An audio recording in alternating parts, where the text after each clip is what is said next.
been able to get on the ground there, things are this area of Afghanistan is probably, as I've been explaining, this is the main effort for the main effort. This is basically the former chairman of the Joint Chiefs of Staff, Admiral Mullen, said that as Kandahar goes, Afghanistan goes with it. So this is the home of the Taliban. The Taliban just started about 5 miles away from here. I've been to the school there, and this is really a kinetic area. So the operations are constantly going on here. Are going on tonight. It just started raining here tonight, but operations are still going to go on.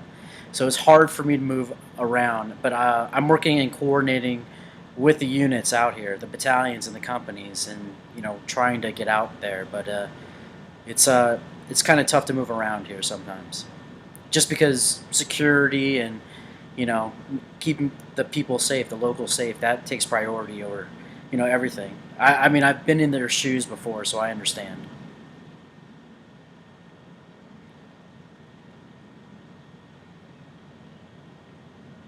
Hi.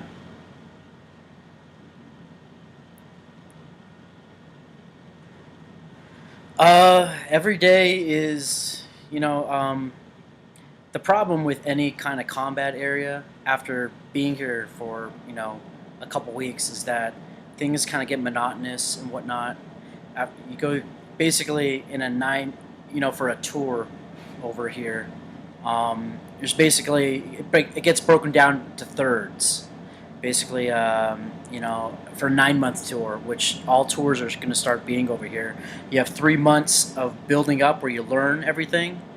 3 months where you're great, you're doing everything you're supposed to, and then 3 months where all you're thinking about is going home. So it's the hard part is coming at it every day, thinking that it's a different day. It's different things are happening, but it all matters really where you are in the area. I mean, right for the past week, I've been here on our main base here in Pasab. So it's, other than avoiding rocket attacks mostly daily, it's pretty, monotonous, but, just getting things done, just coordinating what should be done for the next day. When you go out into the villages and whatnot to our the combat outposts, you know, um, going out every day, it's different. Sometimes it's very hectic around here. Things are really going, and then sometimes it's just down days. It goes in waves, peaks and valleys around here.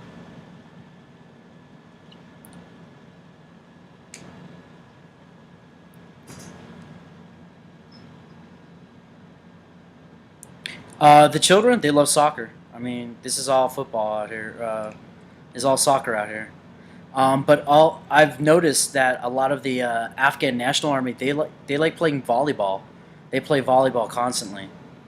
Actually, last week they just had a wrestling tournament. I didn't get to go to it, but they actually have an Afghan version of Greco-Roman wrestling that we're used to, and they hadn't had a tournament like that in a long time. And actually, the company commander was able to get some prizes to give to the winners of the competition.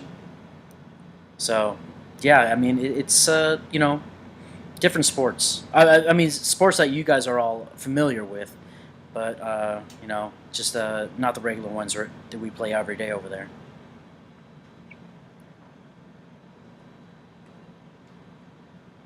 Yes, they do. Yes, they do. They don't go to school everywhere. There are some schools that it's only men, but I can say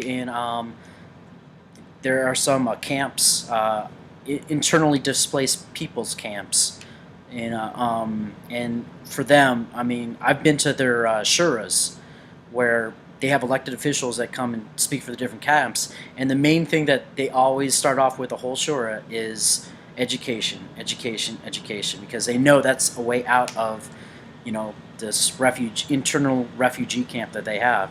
So, some schools I've been to, they're all boys. Some schools I've been to, it's nearly 50-50, but usually more boys. But they do have girls that go to school.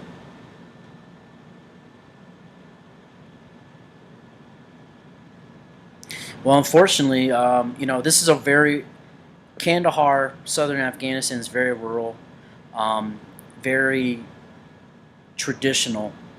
Um, so those girls, unfortunately, basically they just stay home and you know uh, stay with their parents and their mother, and try to uh, you know make food, take care of kids. Families here are quite big, so generally, the older girls, they'll take care of the younger kids. They become pseudo moms. I mean, I've seen 8-year-old, 6-year-old girls. I mean, girls, half the age of you, walk around with infants that are their brother and sister. But the way they carry them, you know that they are the caregiver for that baby. That they know how to carry that baby, and they are the main, life giver for that baby. So, but that's only in some areas. In some areas, like I said, they go to school. They want to learn, and their parents want them to learn. They may not get taught everything the same as you guys, but some schools here, they try to get, they're teaching English. These kids want to learn English. They've showed me their books, and yeah, they want to learn. So, yeah.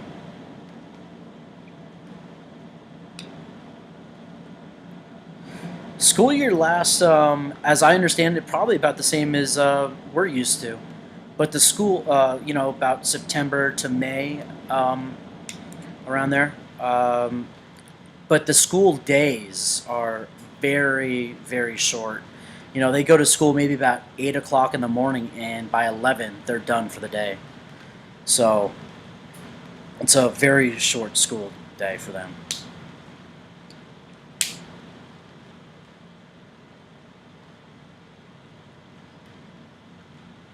Uh, you know, Nowadays, in my heart, I'll always be a soldier, but I don't wear the uniform anymore, so I get enough sleep. I get plenty of sleep. But a lot of these guys out here, I mean, you know, it's all about the operation tempo. Sometimes you can get 8 hours of sleep for different days, and it's also per the job.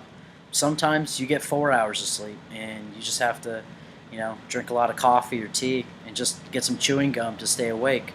But it's all based on what your job is, what your responsibilities are, and basically what the operation and the mission is. Things pop up, things happen all the time. Sometimes we can be proactive, we can start, operations. Sometimes soldiers have to be reactive. We have to react to things that happen here. So it's all, you know, every day, like I said, it's different.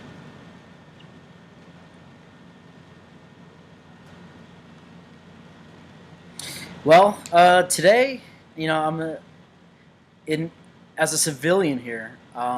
Basically, it's talking to the military. Talking about projects, saying, talking with my organization back in LA, which right now has a 12 and a half hour difference. So I have late nights, so I can at least talk to them, live at least by the time they wake up. Um, and during the daytime, I'm coordinating with the soldiers, coordinating also with U.S. government civilians such as U.S. Aid and State Department, who I work a lot with. Um, Coordinating with Afghan government officials, to see what some of their needs are, and also to take advice from other people around this whole base, and also to schedule what my next day is. So I'm constantly coordinating, my capabilities, and that's the name of the day. That's the name of the game, is coordination. Can't get anything done here without coordination between the different entities, because not everyone can do one thing. This is counterinsurgency, Afghanistan. It's just such a multilateral approach. So you need a lot of different people with a lot of different backgrounds to attack this thing with one effort.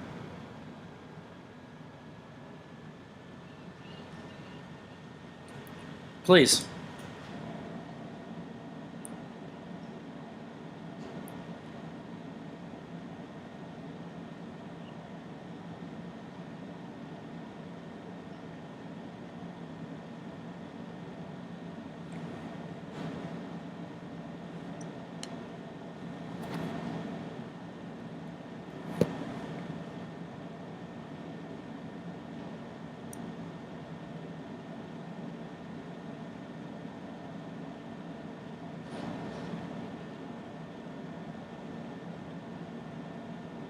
Hi.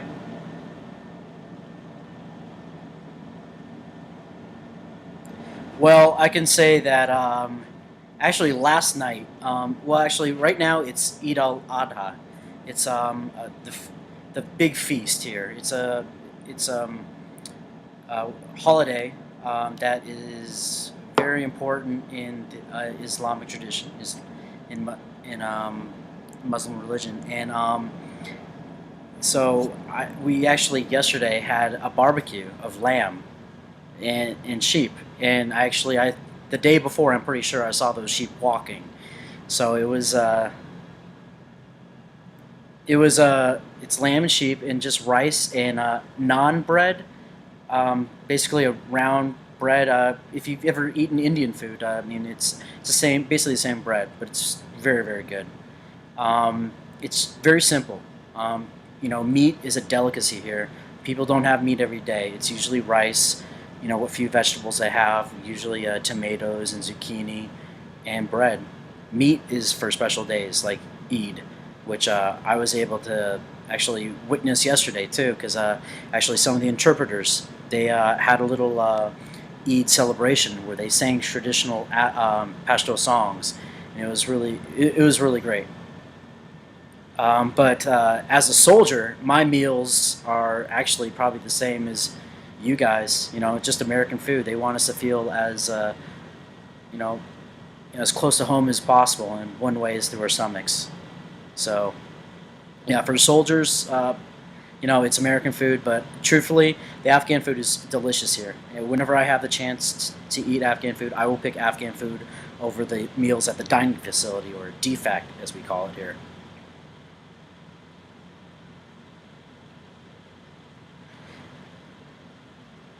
Now, you will pets here are a different thing. Actually, I saw the same thing in Iraq. They don't really have pets, um, for luxury. The only reason they'll have a dog is for security reasons. It can be a watchdog. They have these big, huge dogs called coochies here, which I mean are humongous, about the size of, I would say, of you know uh, a mastiff, and just huge jaws. And they're actually traditional fighting dogs, which is actually also a sport in Afghanistan, unfortunately. But most of the dogs they have here, are working dogs, either for sheep herding. I saw that a lot in Iraq, and I've seen that once here. But most of the dogs they've had here are for security, or fighting, actually. Cats, I've seen cats, but you know, most of the time they aren't really pets; they're just strays. But truthfully, although the official line on military bases is not to have any animals and whatnot, no cats. Cats are sort of a good thing, as long as they're spayed or neutered, and make sure that they don't have any diseases. Because as long as you have cats, you don't have mice. And my thinking is this, and I thought of this, and I was talking to Afghans, and they thought the same thing. Is that if you don't have cats here, well, you're still going to have mice. And unfortunately, if you have mice and no cats, well, you're going to get snakes. So cats are a good thing around here, because they do have cobras, they do have vipers out here. I haven't seen one yet, and I really don't want to, but they do have them.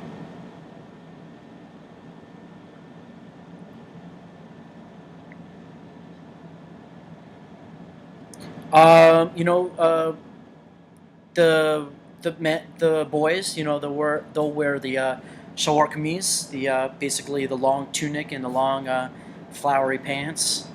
Um, they look actually very comfortable, frankly. But they wear the same thing as the men, as the grown ups.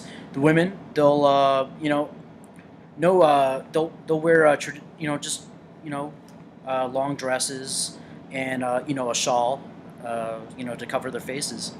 Um, so the women definitely.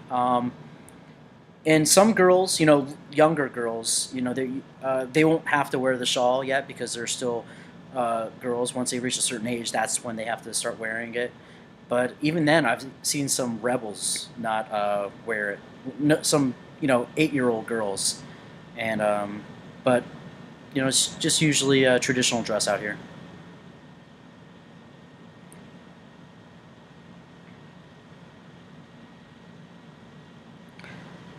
Um, a lot of the farming out here is subsistence farming.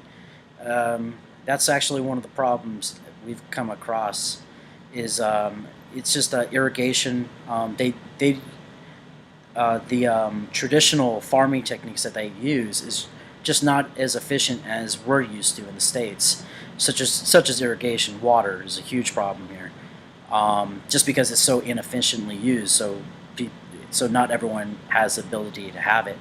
So mostly farming out here, which is the main thing, the main source of income where I am at, is mainly subsistence farming. But they do have little shops, some bazaars. There's a bazaar right over here in Passab.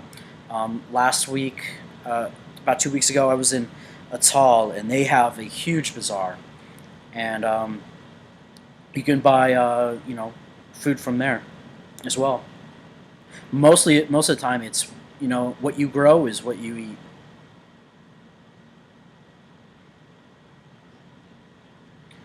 I speak a little bit of Pashto.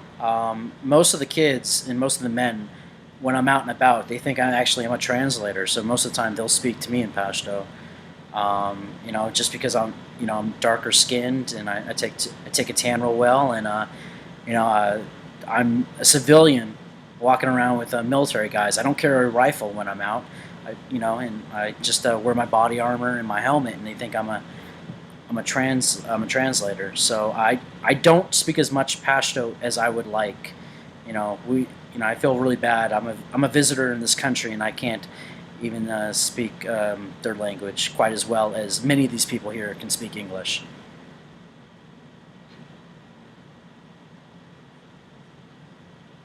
The subjects taught in school, English. Actually, English is being taught in school.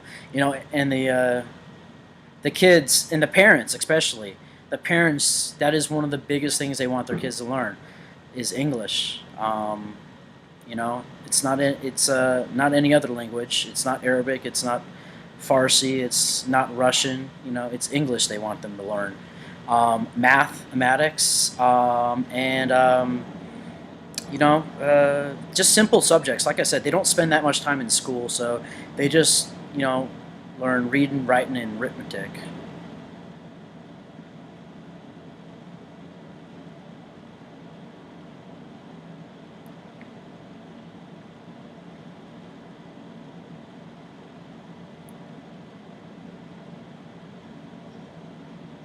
Well, the insurgency problem is, it's not just one insurgent. There are different people that are fighting for different reasons. Some people are fighting because it's they're jihadists. Some people are fighting because of other reasons. Maybe they're getting paid to do it. Other people are fighting because maybe we Americans or ISAF forces have dishonored their family. It's a blood feud. Maybe they killed their brother or something like that, and it's upon them to do it. So there's a lot of different reasons. Some insurgents are local. Some insurgents are not. Some come from Pakistan. And the aim isn't really to. We don't want to kill all the insurgents, but we want them to see that there's a different path. Some of them we can, others we can't. But we're constantly, especially Spartan Brigade that I'm with, 3rd Brigade of the 10th Mountain. A big thing of theirs is reintegration, is getting people who want to not be part of the insurgency out and give them a path. And that's, they're starting to do that. It's seen some successes, but it's tough, especially for the reintegrate. I'm sorry. Uh, everyone's been hurt in some way by the Taliban or something like to some degree. You know, either from a very personal level or all the way to just the situation that we're in now. With them, having to go to schools in tents or having to be relocated from where their traditional families are. So everyone has been hurt in some way. Um, I there are some two guys actually out here, old jihadis, but they actually were mujahideen during the Soviet era, and they actually go around to schools to teach kids not to pick up bombs and whatnot, not to pick up what we call UXOs, unexploded ordnance, not to pick up IEDs or improvised explosive devices, and they do this free of charge just because they were hurt when they were young, and they were heavily maimed by this, and they teach the kids to to stay away from this stuff and to contact the authorities if this happens so they don't get hurt. So there are some kids who are hurt, but it's because most of the time if they are hurt they unfortunately die because the medical facilities here are just not up to par to dealing with traumatic limbs blown off and whatnot. They'll lose massive blood, and and that's how most people die.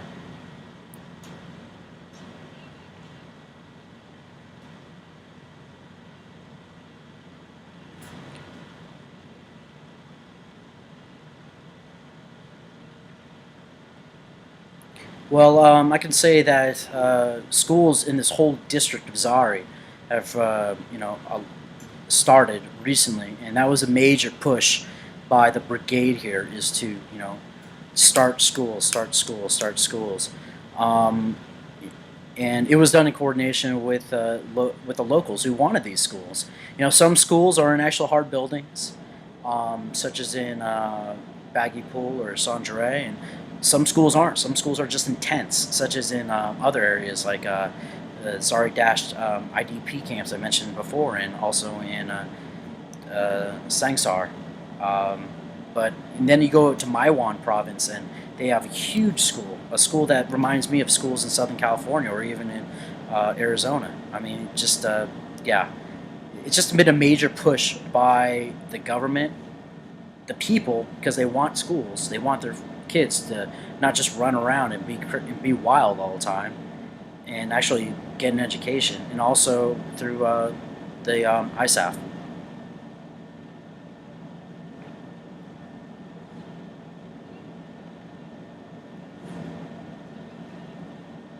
No, no, no, no, no, no, no. Believe me, my past week has been kind of low around here. It's so also one of the things about Eid is that Eid, as I spoke about before, the celebration.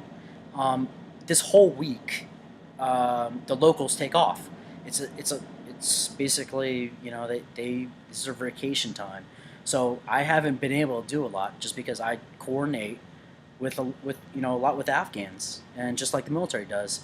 So a lot of our, like I said, our operations tempo is actually very low because the Afghans aren't really doing anything. A lot of district officials, are taking time off and whatnot. So believe me, I've not been doing as much as I'm used to today.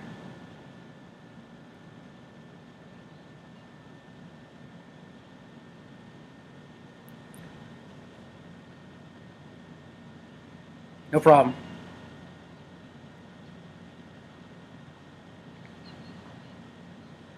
I've been actually here. I've been actually here in the area of operations, or the AO as we say, for since about late September. So I've been here for about a month and a half, getting a feel for the whole area.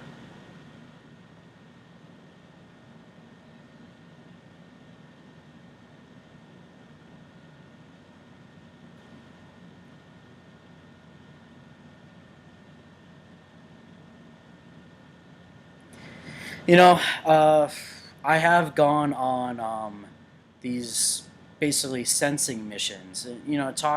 Just I've tagged along where local soldiers will ask, talk about what are the reasons why people grow the crops, and I kind of have a background in this too, just from from school, where I graduated this past May. So I kind of did a lot of studies into kind of the reasons why people grow. And it's just the general consensus, kids and adults, is that there's a lot of problems. First of all, water problems, opium, and marijuana is huge here too. I see marijuana bushes quite a bit around here. Um, Opium or poppy will start to grow soon. Um, and it's different problems that uh, why people grow it. The biggest thing, is they don't use it. So it's all right to grow it, but just not to use it. That's haram, as they say, or forbidden, is to use opium or heroin, or to smoke marijuana. Actually, they don't even. I don't even think I've seen anyone. They even know about marijuana. They just know that outside the world they smoke it. It's not a big thing here. But big pro. One of the reasons, well, several reasons why they grow it is water. Um, Poppy does not need a lot of water to grow, and a lot of water issues here in Zari, and also Maiwan, which is the next district over, which is also in our AO. And Taliban. The Taliban kind of force them to grow it because they kind of collect proceeds off of it, either through trafficking it or basically protecting the traffickers. And also, just flat out, I mean, it's money. It's easy money. It doesn't take a lot to grow the hash or marijuana and the poppy out here. It just does not take a lot to take a lot of labor, and also a lot of people earn money off of it. It's not just the farmers, but it's also the people that the farmers spend money on. They buy supplies, they buy food and whatnot. So it's this whole kind of logistics chain of following the money, and you see a lot of people benefit from it. So people do see it as wrong, but then again, it's not them using the drug; it's someone else. So there are some people that, I mean, it's not 100% that grow drugs out here. Raisins and pomegranates are huge in this area, and they have huge raisin or grape drying uh, mud brick huts that they'll dry grapes into raisins, and that's traditional. That's been here for hundreds, thousands of years.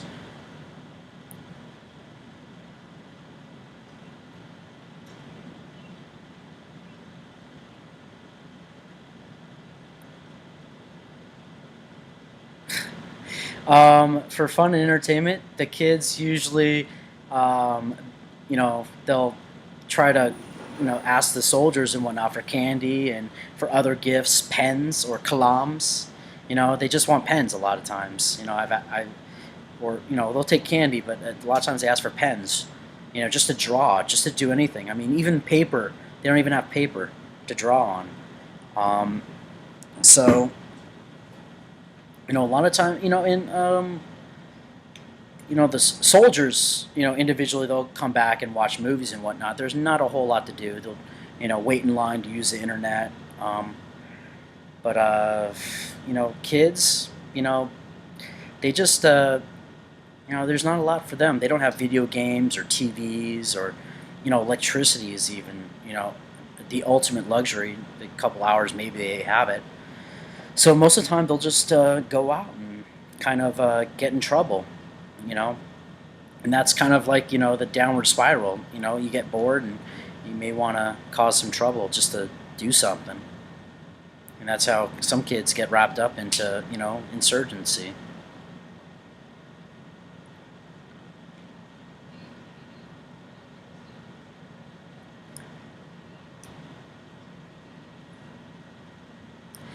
Actually, honey is actually if you're talking about like for medics, Because I'll tell you that actually one of the things here they've talked about is actually starting beehives, because it's just a major moneymaker. You can get like $4,000 off of one honeycomb.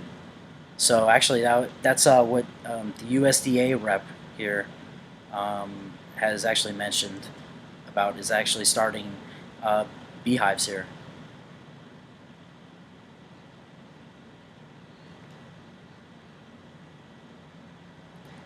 In human beings?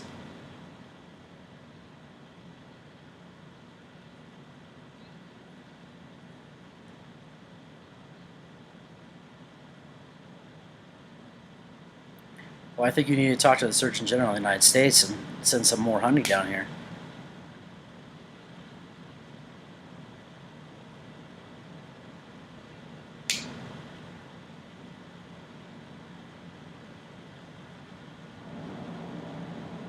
Um, you know, it is dangerous around schools. Some schools are, they're heavily protected. Some schools aren't as much. The Taliban generally views schools, as, as basically an affront to everything they're trying to do. Um, you know, they view schools as something that spreads knowledge that they don't want the people to have.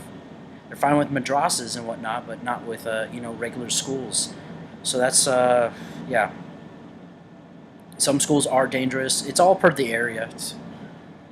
But I can tell you that the Taliban are not happy that schools are here, and they have burned some schools down here. They have, not with the kids in them, but at nighttime. But you know, schools represent something that they don't want the people to have, and that's knowledge.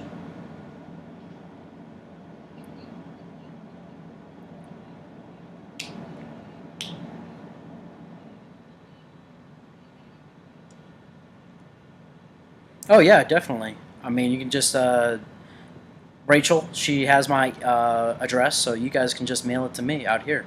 But I actually have a surprise for you guys, is because one of our representatives is actually right now in Tajikistan, and he has a school possibly lined up for you guys, also as well.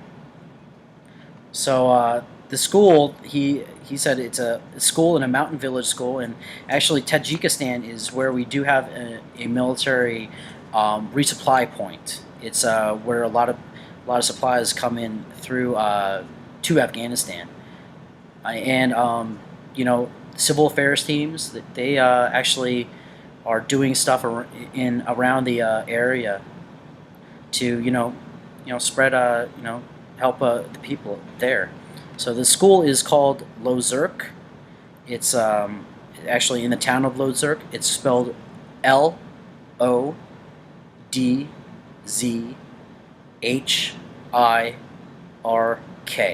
And as Roger, our representative there, who's there now, he's explained to me that it's a mountain village school.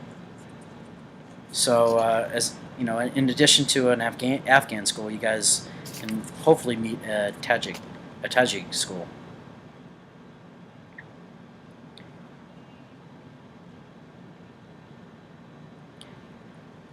Yes, Roger actually asked me specifically to mention that to you guys today.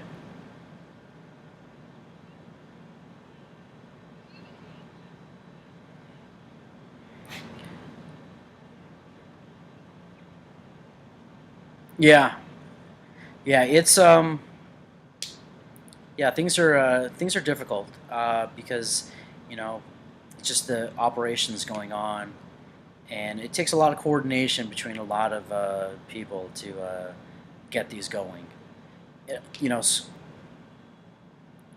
so yeah, so we wanted to at least give you guys something, so that's why we whet your appetite with the Tajik school. Of course. No, no, actually, Roger told me to tell you guys to Google it so you guys can learn a little bit more about it.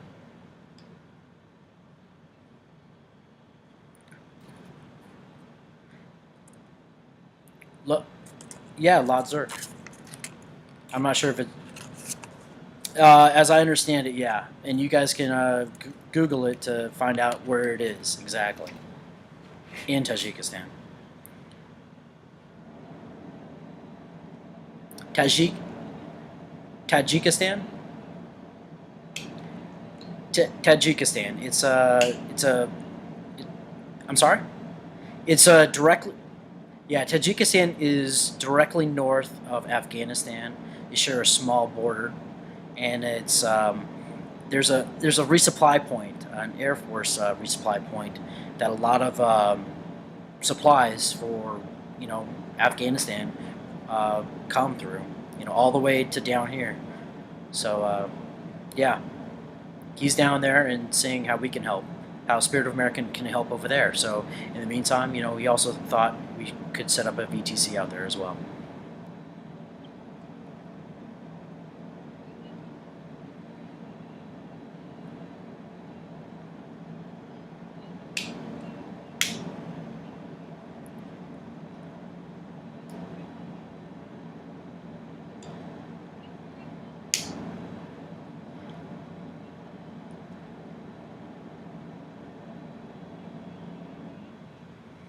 Yeah, I heard. Yeah, I'm a I'm a Lakers fan, so yeah, yeah, I know. Well,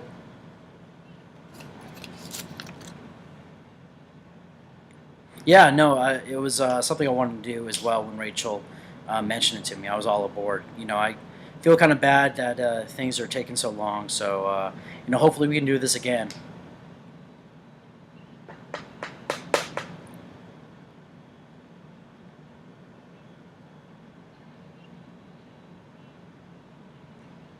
Yep, yep, definitely. And yeah, thank you guys for all taking part, and hopefully I'll see you guys again.